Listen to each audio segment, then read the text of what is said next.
Welcome to our channel. If you want to enable Face ID for your banking apps, follow these step-by-step instructions for secure and convenient access.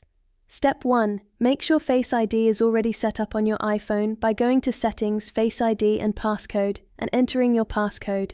Step 2.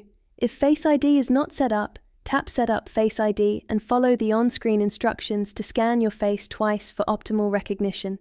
Step 3. Open your banking app from your iPhone's home screen. Step 4. Navigate to the app's settings or security section, which is usually found in the menu or profile area. Step 5. Look for an option labeled Face ID, Touch ID, Biometric Login, or similar security setting. Step 6. Toggle the Face ID option to on or enabled to allow the app to use facial recognition for authentication.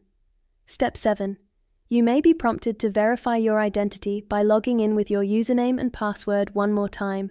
Step 8. Close and reopen your banking app to test Face ID login functionality. Your face should now be recognized automatically when you open the app. If Face ID doesn't work, ensure your face is properly positioned and try again. Don't forget to like this video and subscribe to our channel.